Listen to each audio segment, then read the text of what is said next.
Assalamualaikum warahmatullahi wabarakatuh. Bertemu lagi dalam dialog politik siasat mencari PJ Wali Kota Tanjung Pinang. Sebanyak 170 kepala daerah di Indonesia akan habis masa jabatannya pada tahun 2023 ini. Salah satunya adalah Kota Tanjung Pinang, di mana wali kota dan wakil wali kota Rahma dan Endang akan berakhir masa jabatannya pada September 2023 ini. Untuk membahas hal tersebut, bersama saya sudah ada pengamat politik Provinsi Kepri, Bang Endri Sanopaka. Selamat datang, Bang, di studio. Assalamualaikum warahmatullahi wabarakatuh. Waalaikumsalam warahmatullahi wabarakatuh. Dan anggota DPRD Kota Tanjung Pinang, Ibu Ismiati. Assalamualaikum warahmatullahi wabarakatuh. Bang Endri dulu, regulasinya nih, siapa yang mengusulkan dan siapa nanti yang akan memutuskan, mengevaluasi dan memutuskan siapa pejabat yang akan menggantikan wali kota dan wakil wali kota saat ini? Silakan, Bang. Ya, kalau kita lihat perangkat peraturan yang terbaru ya, yang saat ini ada, yang mungkin juga teman-teman di DPRD sudah terima, itu kan Permendagri nomor 4 ya tahun 2023 yang secara spesifik mengatur tentang penunjukan PJ kepala daerah, dalam hal ini gubernur, bupati dan wali kota, karena wakilnya nggak ada penunjukan itu, jadi memang masih kepala daerah saja. Berbeda dengan sebelum-sebelumnya kan ada usulan kan 3 nama gitu ya, masuk ke, kalau kabupaten kota berarti ke gubernur, nanti baru ke Kementerian Dalam Negeri. Tapi kalau kali ini kalau kita lihat di peraturan Menteri Dalam Negeri itu ada peluang yang diberikan, baik itu kepada gubernur, kemudian kepada DPRD Kota Tanjung Pinang, kalau kita bicara Kota Tanjung Pinang, dan kemudian kepada Mendagri sendiri, sehingga kemudian usulan itu jadi ada 9 orang yang kemudian nanti akan diputuskan 1 orang PJ yang akan ditunjuk, yang diputuskan oleh Presiden katanya, kalau menurut aturan itu kan. Dan itu pun ada konsultasi dengan institusi-institusi tertentu, misalnya apakah Kemendagri, vertikal lah kira-kira, termasuk mungkin badan intelijen juga itu untuk melihat track record. Ibu Ismiati, dari DPRD sendiri seperti apa? Ya, kalau di DPRD dengan kewenangannya mengajukan 3 calon tadi, memang masih dalam taraf penggodokan gitu ya oleh pimpinan DPRD. Ada nama-nama yang diusulkan juga kita belum tahu siapakah yang akan diusulkan dari 3 itu. Tentu kita mengacu pada peraturan yang ada ya, sesuai dengan eselonnya cukup, kemudian juga sesuai dengan undang-undang itu kan punya kapasitas, punya kapabilitas, punya kredibilitas ya. Intinya semua mengacu kepada aturan yang ada. Oke, perlu nggak itu dilakukan semacam kayak fit and proper test dan segala macam di tingkat DPRD kota? Kalau menurut saya dari nama-nama yang diusulkan. Dari nama-nama yang diusulkan, karena memang sampai sekarang belum mengerucut pada nama siapakah itu di DPRD ya? Di DPRD, dan memang tidak mengharuskan adanya pembahasan di institusi sendiri. Artinya bahwa nama yang keluar nanti adalah kewenangan DPRD, yang kalau di dalam ini kan alat kelengkapannya kan pimpinan, tapi pimpinan bisa mengakomodir usulan-usulan dari fraksi-fraksi yang ada. Nah, saat ini belum sampai ke situ. Oke, kalau dari berita yang kami dapat di ulasan.co dan juga media-media online lainnya, ada 3 nama ya. Ada Kepala Dinas Kominfo Provinsi Kepri, Hasan, ada juga Muhammad Iksan, Kepala Dinas Pemuda dan Olahraga Provinsi Kepri, dan Aswandi, Kepala Unit Pelayanan Pengadaan Kepri. Ini semuanya dari Kepri. Memang runutannya, tangganya seperti itu, dia pejabat tinggi ini pertama ya? Iya, kalau di peraturan itu. Ya, kalau kita lihat di peraturan Menteri Dalam Negeri itu, dia tidak menyebutkan eseloneringnya, karena memang terjadi perubahan dalam organisasi ya, di kepegawaian ASN, sehingga di situ disebutkan jabatan pimpinan tinggi pertama. Berarti kalau secara spesifik tidak menyebut eselonisasi, berarti baik itu kepala dinas yang ada di lingkungan pemerintah Kota Tanjung Pinang juga punya peluang untuk diusulkan oleh DPRD. Selain Sekda, kalau yang beredar kan dari Kota Tanjung Pinang kemungkinan yang bisa memenuhi persyaratan adalah sekretaris daerah, karena eseloneringnya adalah 2A. Tapi ternyata di peraturan itu menyebutkan jabatan pimpinan tinggi pertama. Nah, berarti kan yang kepala OPD juga punya peluang nih. Cuma persoalannya dengan waktu yang sangat terbatas ini, kalau tidak salah tanggal 21 September Bu, ya, habis masa jabatan wali kota dan wakil wali kota Tanjung Pinang. Kalau tadi ada fit on proper test kayaknya nggak akan bakal terkejar ya. Apalagi mungkin ya, orang kita nih orang Melayu kan, dia tak pula hidung tak mancung pipi tersorong-sorong ya. Kewenangannya ada di pimpinan DPRD, itu persoalannya. Nah, sementara kan pimpinan DPRD ini bukan merupakan satu lembaga yang struktural dengan eksekutif. Nah, ini mungkin akan sulit sekali komunikasinya. Nah, karena antara lembaga politik dengan lembaga eksekutif. Tapi tidak tahu lah kalau memang ternyata DPRD selama ini sudah punya mitra strategis di teman-teman OPD, bisa saja mengerucut pada 3 nama tertentu gitu sebagai Bu Ismi, dari 3 nama ini, mandangnya seperti apa nih di DPRD? Apakah pernah dibahas sedikit saja soal nama-nama ini atau memang kandidat datangnya memang dari tingkatan provinsi? Ya. Mengingat saya tadi ya ketika Pak Gubernur mengusulkan 3 nama ini tentu sudah dengan pertimbangan yang matang. Dan kalau dilihat dari peraturannya tadi kan 3 dari DPRD ya, boleh nama yang sama atau nama yang lainnya, tentu sesuai dengan aturan tadi Pejabat Tinggi Pratama tadi. Dan kalau dikerucutkan memang ada semacam tadi eselon 2A gitu. Sementara kalau untuk Kota Tanjung Pinang yang memenuhi hanya 1 saja gitu, Pak Sekdanya gitu ya. Nah, tentu ke DPRD Kota Tanjung Pinang harus melirik ke yang lainnya kan, manakah yang memenuhi itu sebagai pejabat pembina Pratama tadi gitu.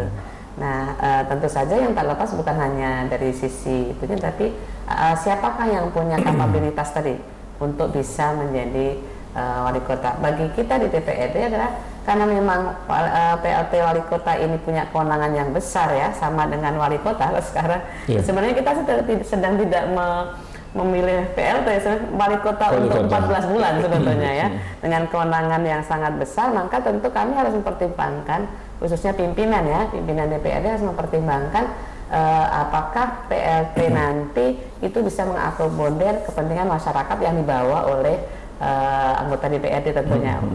DPRD secara institusi yang di dalamnya ada anggota-anggota DPRD yang juga dipilih secara politis di masyarakat. Dari 3 nama ini, ada nggak kekhawatiran di DPRD, terutama terkait dengan pemilu serentak nanti ya, yang akan mempengaruhi hasil akhir dari ya tentu saja suara partai dan segala macam di tahun 2024? Saya pikir, dari sudut pandang saya pikir tidak terlalu mengarah ke sana ya. Tapi intinya dengan waktu 14 bulan itu kita ingin pejabat ini adalah pejabat yang memang mengakomodir kepentingan masyarakat. Jadi komunikatif tentunya. Kemudian kita tahu ya, DPR ini kan dipilih oleh masyarakat. Ada usulan-usulan. Nah, apakah PLT ini punya komunikasi yang baik? Ini menjadi syarat utama menurut saya. Karena tentu saja kita ingin masyarakat tetap menjadi bagian yang harus dikedepankan, karena memang dalam waktu 14 bulan itu segala hal bisa terjadi. Kan ini 1 tahun APBD ya Pak ya, jangan sampai masyarakat ditinggalkan gitu. Iya, justru maksud saya biasanya kan kalau usulan dari partainya sudah berbeda kan kita juga berpikirnya agak skeptis ya, walaupun secara aturan memang mereka berasal dari pemerintahan di tingkat yang lebih tinggi nih, jadi Provinsi Kepri. Dari partai Ibu sendiri misalnya. Kalau kekhawatiran mungkin ada, tapi tidak dominan, karena PKS sendiri ya, partai tengah-tengah ya, artinya siap berkomunikasi dengan siapapun. Intinya adalah bagaimana yang terpilih nanti tetap akomodatif gitu kan. Dan kalau kita lihat memang kewenangannya kan ada di Mendagri, Gubernur, dan DPRD secara institusi, dan kemudian ada nanti 1 orang yang akan diputuskan melalui keputusan Presiden. Dalam hal ini tentu mau tidak mau kan, setelah melalui sekian tahapan sampai kemudian nanti diputuskan, ya akhirnya kita terima. Tapi intinya kami siap berkomunikasi dengan siapapun tentunya. Oke, Bang Henry, gimana memandang 3 usulan nama dari oleh Pak Gub ini ke Kemendagri? Saya pikir Gubernur memanfaatkan peluang yang diberikan oleh Peraturan Menteri Dalam Negeri itu dengan segera sudah mengirimkan nama ternyata ya, cukup mengejutkan juga sebenarnya. Tiba-tiba sudah ada nama yang disampaikan dan kita cukup kenal lah dengan nama-nama tersebut. Tapi tadi seperti yang kata Bu Ismi sampaikan bahwa pimpinan DPRD juga, pimpinan ini masalahnya nih, soalnya disebutkan punya kewenangan juga mengusulkan. Hanya saja mungkin saya pikir tidak sesederhana itu nih kalau di lembaga politik nih kan. pasti tarik menarik kepentingannya. Oke lah PKS tadi ya sudahlah, siapa yang bisa akomodatif mungkin bisa, tapi ada partai lain, fraksi lain yang mungkin pengen juga gitu loh ngusulin orang yang kebetulan mungkin punya hubungan yang baik lah selama ini gitu kan, atau bahkan mengaminkan yang diusulkan oleh Pak Gubernur gitu kan, atau mungkin ya basa-basi lah mungkin mengusulkan sekda gitu kan. Saya bilang basa-basi lah gitu. Tadinya saya pikir dari DPRD terutama dari ya karena lintas partai ya, saya berpikirnya lebih ada perlawanan gitu, ada perlawanan sedikit lah, paling tidak ada nama yang diperjuangkan dari tentu masing-masing fraksi pasti ada. Tapi kembali ke mekanisme tadi, yang keluar nanti karena keputusan pimpinan DPRD, gitu ya, yang di belakang keputusan itu ada dinamika itu biasa, ya. Dan tentu kita melihat juga situasi gitu ya, dari tadi sesuai aturan tadi kan adalah pejabat pertama. Tentu kita sebagai fraksi yang mungkin juga punya usulan bisa jadi gitu ya. Tentu kita lihat siapa sih yang punya kriteria itu, ditambah lagi tadi persyaratan berikutnya seperti kapasitas tadi ya, bahwa kita harus menunjuk orang yang berkapasitas, bukan hanya karena kedekatan, tapi dia harus punya kapasitas, karena sebetulnya yang kita perjuangkan bukan fraksi loh, yang kita perjuangkan adalah masyarakat Kota Tanjung Pinang. Jadi dalam hal ini meskipun kita juga ada mungkin calon yang akan kita sampaikan ke pimpinan untuk digodok bersama dengan fraksi-fraksi yang lain, tapi tidak menutup kemungkinan bahwa semua ini harus mengedepankan kepentingan masyarakat. Oke, saya pengen masing-masing memberikan pendapat terhadap nama yang saya sebutkan. Salah satunya adalah Kepala Dinas Kominfo Provinsi Kepri, Pak Hasan. Abang sendiri melihat sosok Pak Hasan seperti apa? Ya kalau bicara kriteria jelas terpenuhi ya. Beliau hari ini menduduki posisi jabatan pimpinan tinggi Pratama.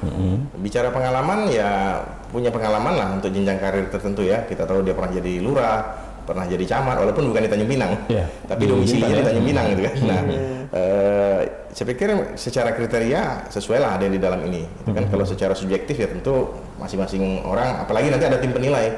Tim penilainya di Kementerian Dalam Negeri. Itu pun tidak hanya menteri yang menilai, tapi ada melibatkan di situ, jelaskan ada lembaga-lembaga tertentu yang kemudian tentu juga berkontribusi nanti untuk menilai seseorang.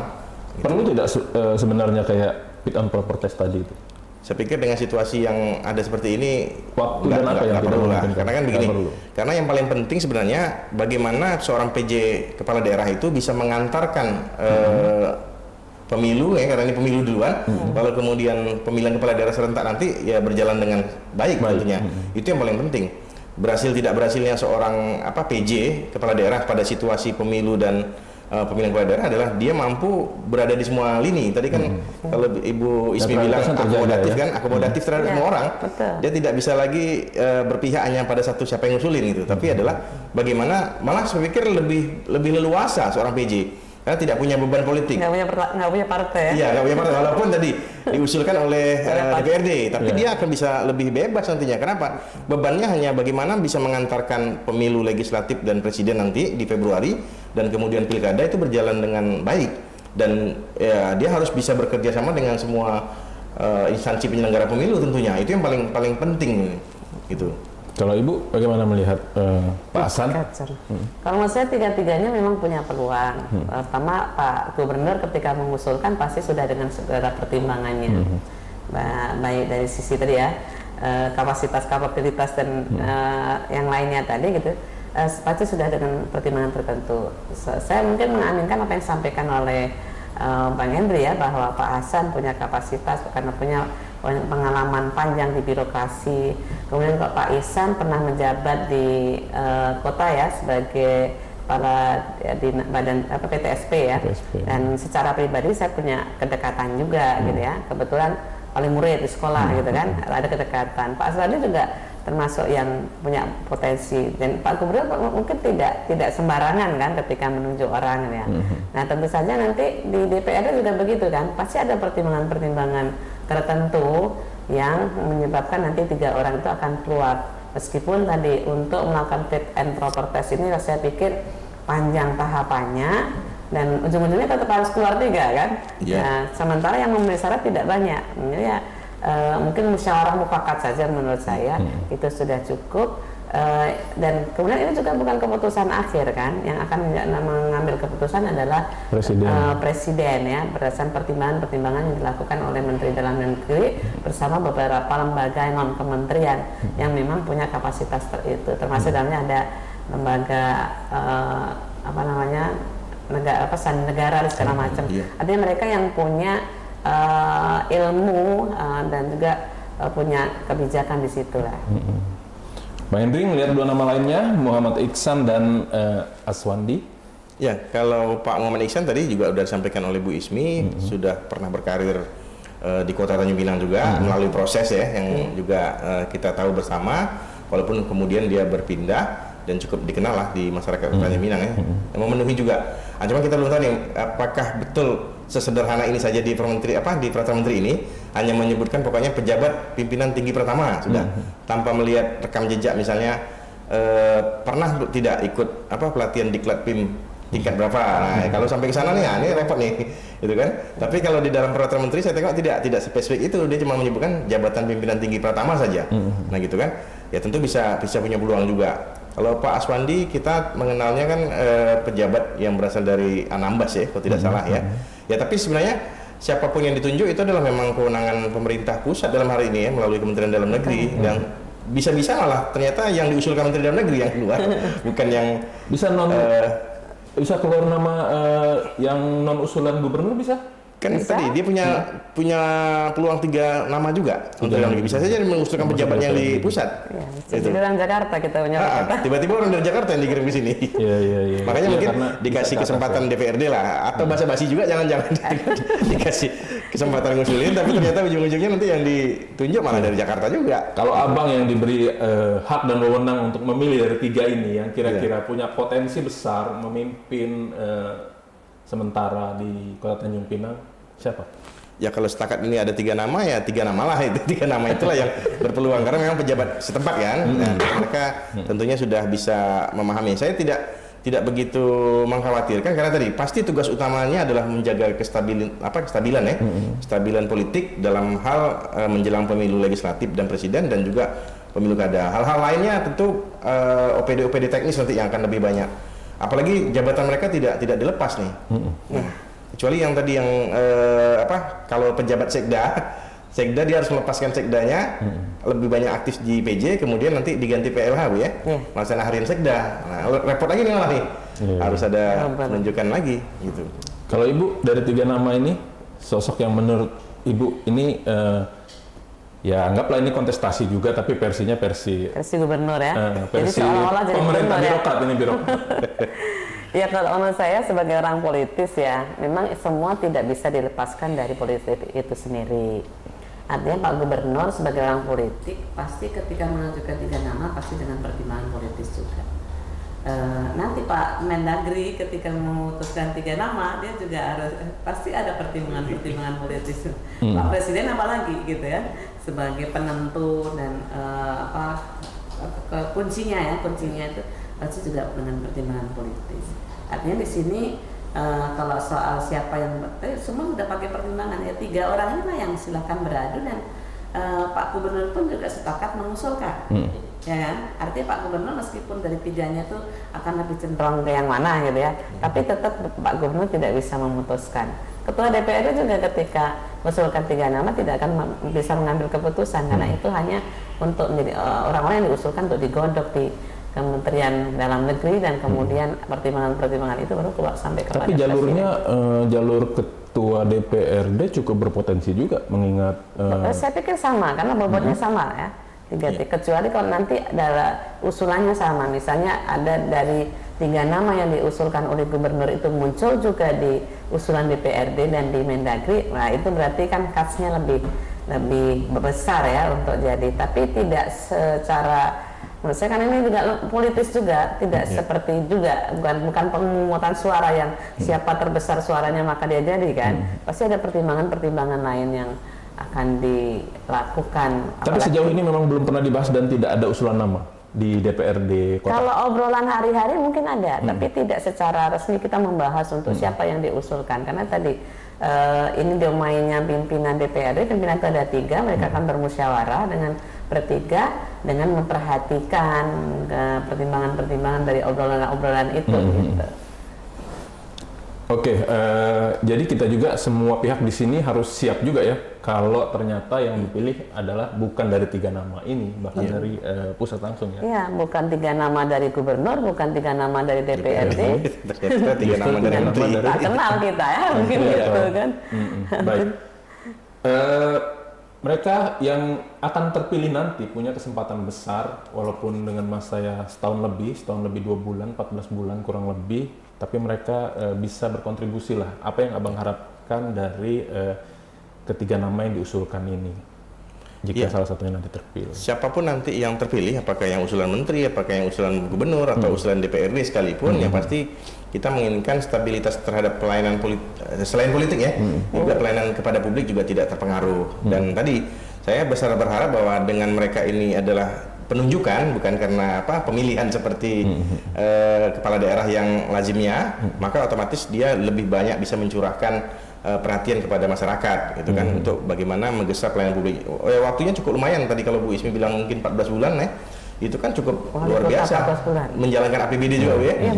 Bahkan dari September sampai November 2024. Walaupun di situ dikatakan bahwa tidak boleh mengganti mutasi ASN, tapi boleh, catatannya asal ada izin kan, gitu kan, berarti kan dipandang perlu. Bahkan ini ternyata kan di dalam Permendagri itu menyebutkan si PJ juga bisa dievaluasi oleh Kementerian Dalam Negeri, nggak mesti harus ngabisin 4 bulan, 14 bulan gitu maksudnya. Kalau ternyata dalam 2 bulan 3 bulan punya masalah tertentu dan dievaluasi tidak berjalan dengan baik, bisa ditukar gitu kan, atau bahkan yang bersangkutan malah nggak kuat mundurkan diri. PJ ini juga bisa mengeluarkan semacam perwakunya gitu ya? Bisa ya? Berarti semua kewenangan wali kota dan wakil wali kota itu full bisa mereka ada di PLT ya? kita. Nah, itulah kenapa namanya penjabat, bukan pelaksana tugas. Nah, jadi dia penjabat, dia yang menjabat sehingga punya kewenangan lebih. Jadi agak berbeda antara PJ, PLT, dan kemudian ada PLH gitu. Soal kewenangan full power tanpa harus pilkada. Enak tuh. Justru di situ maksud saya poin enak. Dan bagi PNS itu karir prestasi yang tertinggi gitu, untuk bisa mencapai itu sebagai kepala daerah. Iya. Ibu nanti harapannya apa dari Kalau saya punya harapan yang sangat tinggi dengan PLT wali kota ini. Penjabat ya. Karena Tanjung Pinang ini RPJP-nya berakhir tahun 2025. Ya kan? RBCM-nya berakhir tahun 2023. Nah, sekarang kita berada di 2023. Harapan saya penjabat wali kota itu akan bisa merumuskan wajah Tanjung Pinang ke 20 tahun yang akan datang. Ya kan? Karena itu akan menjadi acuan siapapun yang nanti maju pilkada di 2023 bulan November nanti, untuk menjadikannya sebagai RBCM atau janji politik wali kota untuk 5 tahun ke depan. Karena kalau tidak ada RPJP yang sudah tergambar, maka tidak mungkin seorang kepala daerah bisa mendesain bagaimana wajah 20 tahun yang akan datang. Harapan saya begitu besar, bukan hanya sekedar akomodatif terhadap kepentingan masyarakat, tapi bagaimana bisa mendesain wajah kita 20 tahun ke depan. Ibu dari sosok 3 ini ada yang bisa menangkap atau mewujudkan harapannya? 3-tiganya punya peluang yang sama gitu ya. Kalau dari versi Pak Gubernur tadi kan, atau mungkin nanti kita berharap juga usulan DPRD juga orang-orang yang memang punya kapasitas untuk itu gitu. Jadi punya daya pandang ke depan. Karena kita berada di 20 tahun sekarang kan, sekarang ke 20 tahun yang akan datang kan kita nggak tahu tantangan Tanjung Pinang di masa yang akan datang. Maka harapan saya begitu tinggi kepada penjabat wali kota. Karena setelah itu wali kota baru akan bisa bikin kebijakan 5 tahun yang sebagai janji politik tadi, tapi tidak boleh lepas dari rencana pembangunan jangka panjang untuk 20 tahunan Tanjung Pinang nanti. Oke. Bang, ini mungkin lebih dari 14 bulan ya setelah pemilu serentak November 2024 kan, masih ada masa tunggu dan segala macam sampai dilantik Januari 2025. Januari 2025. Pelantikan wali kota. Iya, jadi kan si PJ ini sampai dilantik yang baru kan? Ya. Berarti lebih dari kalau lihat Permendagri itu mengatakan bahwa kalau memang orang yang sama nggak perlu ada pelantikan lagi, langsung lanjut aja dia. Tinggal baru SK ini kalau nggak salah gitu. Kecuali ada pergantian orang baru ada pelantikan. Yang wali kota kan habisnya September 2023, pilkada serentaknya November 2024. Terus Oh ya, lebih dari 14 bulan. lebih. Iya. Ini 14 bulan yang normatifnya Nggak tahu aja. ada gugatan lagi ya. Desember, Iya. Januari, Februari. Mulai gugatan makin panjang lagi. Oh iya. Hampir 17 2 bulan. tahun. Atau 2 putaran ya. 17 bulan. 17 bulan kalau Iya. sampai Januari kan. Betul. Bisa 2 PJ itu jangan-jangan. Soal fasilitas sendiri, apa yang didapat oleh PJ ini? Apakah full sama seperti wali kota, termasuk penggajian dan segala macam? Ya, kalau penjabat berarti sama. Iya. Full sama ya? Ya bedanya Persis. tadi Rumah pakai dinas juga dikuasai, segala Iya, macam. bedanya nggak pakai pilkada aja. Nggak Ya. kayak pilkada aja, benar-benar karpet merah lah ya. Itulah peran strategis yang tadi saya pikir akan ada perdebatan karena ini sangat strategis posisi ini. Gitu. Apalagi menjelang ya mau nggak mau di depan mata itu ada pelaksanaan pemilu, Iya. pilkadanya terutama ya. Tadi malah saya pikir yang Ibu sampaikan tadi malah tambah berat. Iya. Tambah terseleksi lagi itu orangnya. Kenapa? RPJP RPJPD-nya habis Iya. di 2023. Iya. Dan itu sangat penting. Dan itulah yang harus dipedomani oleh Iya. para kandidat nantinya. Iya. Nah, otomatis konsentrasi seorang PJ akan ke sana nih. Dia harus mampu bawa itu, nggak mudah. 2024 tuh harus Betul. jadi gitu. Belum tambah lagi pemilu, udah nggak kepikiran yang lain-lain. Iya, iya. Dan dalam waktu dekat juga akan banyak bupati dan wali kota yang habis masa jabatannya. Di antaranya adalah bupati dan wakil bupati Lingga. Enggak. Februari 2024 itu habisnya, berarti masih ada kekosongan sampai pilkada serentak. Terus juga ada Bupati Bintan Februari 2024 juga. Bupati dan wakil Bupati Anambas juga Februari 2024. Wakil wali kota dan wakil wali kota Batam April 2024. Bupati dan wakil Bupati Natuna Mei 2024 dan gubernur, wakil gubernur pada Februari 2024. Kayaknya tidak habis deh mereka. Nggak habis ya? Enggak. Jadi mereka akan sampai ujung, karena iya. tanpa didiskon juga mereka udah kurang. Iya. 3 tahun 8 bulan kan. Iya, Jadi iya, betul. kemungkinan akan cuti pada Yang saat kampanye. gubernur saja? Yang maju. Semua kepala daerah, semua. kecuali Tanjung Pinang saja yang memang habis. Oke. Jadi yang lainnya sepertinya tidak ada PJ. Nggak akan ada Yang PJ. akan maju berarti cuti aja kan? Nanti kan dia kampanye kan cuma sebentar. Sekarang kampanye Iya. dipersingkat lagi. Iya. Jadi dia cuma cuti masa kampanye saja. Nanti akan seperti apa Provinsi Kepri Abang melihat di masa-masa habisnya masa tugas bupati dan bupati maupun wali kota, kepala daerah di Kepri? Ya, yang pasti semua pihak harus bisa melihat, termasuk para pejabatnya ya, yang hari ini duduk sebagai kepala daerah, baik gubernur, wakil gubernur, dan bupati, wakil bupati atau wali kota Batam khususnya, bahwa mereka full sampai dilantik lagi, gitu. Karena masa mereka tidak full 5 tahun juga, cuma 3 tahun 8 bulan kalau tidak salah, sekitar seperti itu kan. Nah, jadi paling mereka nanti akan cuti.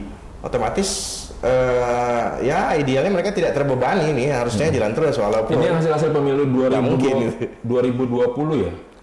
ya 2000 pilkada 2020 Ya, kan. ini Pilkada hasil dari 2020. Dan Jadi 3 mereka tahun. yang ingin memastikan diri maju juga semua tergantung pada kursi bulan Februari.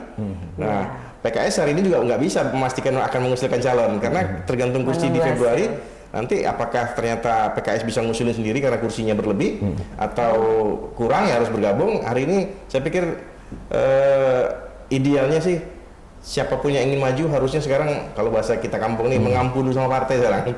Ya kan? Siapa yang berjuang untuk partai politik di Februari dialah yang mungkin akan diusung oleh partai. Gitu. Jadi seorang kader pun kalau ternyata dia nggak punya nilai juang ya terhadap partainya, ngapain diusung kan misalnya seperti itu kan. Kalau Abang melihat situasi Kepri menjelang pilkada serentak, ya terutama dengan wali kota dan bupati yang habis masa jabatannya itu, dan itu adalah perjuangan mereka terakhir juga untuk memperpanjang atau tidak sama sekali. Situasi di Provinsi Kepri, menurut Abang di masing-masing daerah itu akan seperti Ya, yang pastinya akan sangat terpengaruh ya, dan nuansa politiknya jauh akan lebih besar. Kenapa? Masing-masing kepala daerah akan punya beban untuk memenangkan partai politiknya masing-masing di bulan Februari. Udah gitu sambung lagi untuk dirinya sendiri lagi kan, untuk menjelang di bulan November kan, itu harus sudah persiapan juga. Jadi ya, apalagi ya masa itu mereka masih memiliki kewenangan ya, beda dengan PJ di Tanjung Pinang memang habis kan, habis masa periodenya full ya 5 tahun gitu kan. Nah, ya kita kalau secara politik sulit mengharapkan mereka bisa full untuk betul-betul memberikan pelayanan yang terbaik. Sudah Karena mulai memikirkan masa depannya masing-masing. Ya Februari juga mereka terbeban karena kan mereka kalau bahasa partai tertentu kan bilang petugas partai. Iya. Mereka juga petugas partai yang harus punya tanggung jawab memenangkan. Hari ini kan nggak ada yang kepala daerah yang tidak anggota Tidak partai diusung politik. partai, Nah, gitu ya. mau nggak mau kan harus Betul. memperjuangkan partai politik menang, gitu di bulan Februari. Udah gitu baru dia mikirin dirinya. Gitu. Bu Ismi melihatnya seperti apa nanti? Ya, tahun 2024 masa partai politik bekerja. Jadi siapapun yang dia merupakan representasi dari politik, dia harus bekerja untuk eksistensinya. Nah, jadi seru lah ya Pak ya. Ada kekhawatiran, misalnya penggunaan anggaran yang untuk kepentingan pribadi maupun partai? Ya, mungkin itu tidak bisa hindari, tapi saya percaya dengan pemerintah yang bertugas untuk mengawasi ya. Apakah para penjabat, para politisi yang sedang duduk sebagai baik wali kota atau bupati akan menggunakan anggaran untuk kepentingan kampanye, saya pikir mungkin menurut saya iya gitu kan. Nah, cuman bagaimana apakah para pengawasnya akan tegas atau enggak? Termasuk di sini akademisi ya. Saya berharap banyak juga gitu dengan akademisi, dengan insan pers yang bisa menjadi alat kontrol bagi pemerintahan, karena memang ini hal yang sulit untuk dihindari. Baik, demikian dialog kita mencari PJ Wali Kota Tanjung Pinang yang agak melebar sedikit tadi ke beberapa kota kabupaten. Kita bertemu lagi di Siasat edisi berikutnya. Saya Deden Rosanda pamit. Assalamualaikum warahmatullahi wabarakatuh. Waalaikumsalam warahmatullahi wabarakatuh.